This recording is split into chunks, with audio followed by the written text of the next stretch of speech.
बहादुर साथियों, केंद्र सरकार ने कल इलेक्ट्रिसिटी अमेंडमेंट बिल 2022 का मसौदा जारी कर दिया है और आज जो लिस्टिंग हुई है लोकसभा की कार्यवाही की, सोमवार को यानी 8 अगस्त को प्रातः 11 बजे लिस्टिंग है।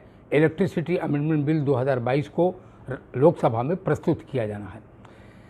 इलेक्ट्रिसिटी अमेंडमेंट बिल 2022 के मसौदे को अगर आप देखें तो आप पाएंगे पृष्ठ नंबर 13 पर, जहां हस्ताक्षर हैं केंद्रीय विद्युत मंत्री आर.के. सिंह साहब के, वहां लिखा है 2 अगस्त 2022, यानी 2 अगस्त को उनके सिग्नेचर हुए हैं।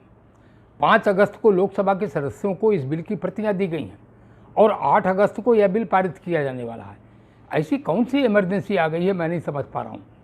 इलेक्ट्रिसिटी एक्ट बदला जा रहा है, बिजली का नया कानून बनाया जा रहा है और जो बिजली के स्टेक होल्डर्स हैं, बिजली का सबसे बड़ा स्टेक होल्डर बिजली का उपभोक्ता होता है। उसके बाद बिजली के सबसे बड़े स्टेक होल्डर बिजली के कर्मचारी होते हैं, बिजली के इंजीनियर होते हैं। उनसे कोई राय नहीं ली गई। जो एक्सपर्ट्स हैं उनसे भी कोई राय नहीं ली गई। और बिजली राज्य का विषय है। संविधान की 7वीं अनुसूची में बिजली समवर्ती सूची पर है, कॉन्करेंट लिस्ट में है। अर्थात बिजली के मामले में कानून बनाने का जितना अधिकार केंद्र सरकार का है उतना ही अधिकार राज्य सरकार का है। तो राज्यों से भी नहीं पूछा गया है। जिस बिल पर 2 अगस्त के सिग्नेचर हैं, जिस बिल को 5 अगस्त को जारी किया गया है, उस पर किस राज्य से ओपिनियन ली गई है? यह केंद्र सरकार का संघीय ढांचे की जो नीति है इस देश की, उस नीति के भी विपरीत है। यह कर्मचारियों के और इंजीनियरों के हितों के भी विपरीत है। यह पावर सेक्टर के भी विपरीत है। एक शब्द में कहूँ, अगर यह बिल पारित होता है, this will be the beginning of the end of power sector in public sector. सार्वजनिक क्षेत्र में बिजली सेक्टर के अंत की शुरुआत है। उपभोक्ताओं के लिए बिजली की दरें 12 रुपये 14 रुपये हो जाएंगी। किसानों को 10,000 से 12,000 रुपये प्रति माह का बिल देना पड़ेगा। सब्सिडी समाप्त हो जाएगी। प्राइवेट कंपनियां आएंगी, सरकार के नेटवर्क का इस्तेमाल करेंगी और सरकार का नेटवर्क इस्तेमाल करके प्राइवेट कंपनियां मुनाफा कमाएंगी, चेरी पिकिंग करेंगी। उनके लिए यूनिवर्सल पावर सप्लाई ऑब्लिगेशन नहीं है।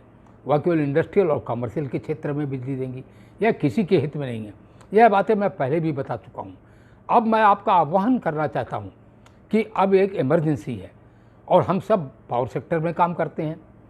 हम लोग बिजली के कर्मचारी हैं, बिजली के इंजीनियर हैं। तो इमरजेंसी कैसे मीट आउट की जाती है, इमरजेंसी का कैसे सामना किया जाता है, वह तो हम लोग आए दिन देखते हैं, पावर प्लांट में देखते हैं, अपने काम में देखते हैं।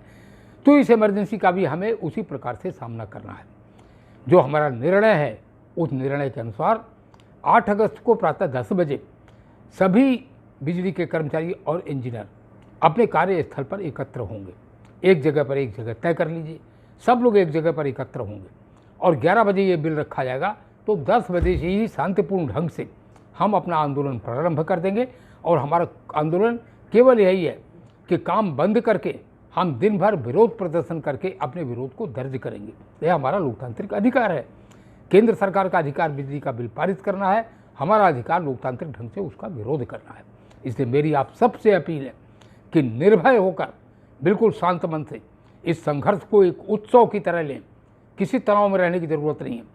निर्भय होकर इस लोकतांत्रिक संघर्ष में अपना योगदान करिए, 100% योगदान करिए। अपनी फौलादी एकता का परिचय दीजिए। निश्चय ही हम विजय प्राप्त करेंगे। इंकलाब जिंदाबाद। जय हिंद।